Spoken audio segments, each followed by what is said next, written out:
A to Z super. First time ఈ శ్రీలంకకు రావడం first time. ఇక్కడ వచ్చినందుకు అన్ని సౌకర్యాలు మంచిగా ఉన్నాయి.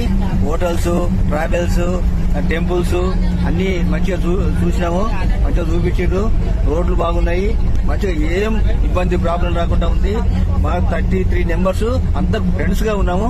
అంతా మంచిగా పోయినాము. మంచిగా మళ్ళీ వాపస్ వస్తున్నాం. హోటల్స్ ఎట్లున్నాయి? హోటల్స్ ఫుడ్ మంచిగానే ఉంది. రూమ్స్ మంచిగానే ఉన్నాయి. ట్రావెలింగ్ కూడా మంచిగానే ఉన్నది. ట్రావెల్స్ మళ్ళీ మేము రాలేదు ఫస్ట్ టైం. వచ్చినందుకు చాలా సంతోషంగా ఉంది. మళ్ళీ రావాలనిపిస్తుంది. మీ ట్రావెల్స్ మీకు ఎట్లా తెలిసింది? ట్రావెల్స్ గురించి రేచింతల వెంకటేశ్వరరావు మా బావగారు, మా ఇయ్యంపుడు మాకు ఆయన తెలియపరిచాడు. ఆయన బయలుదేరి వస్తున్నారంటే వాళ్ళ ఎమ్మడి మేము బయలుదేరినాం. రేచింతల వెంకటేశ్వర గారు మా బావగారు, వాళ్ళ బామ్మారిది మా తమ్ముడైతాడు. ఆ తమ్ముడి ద్వారా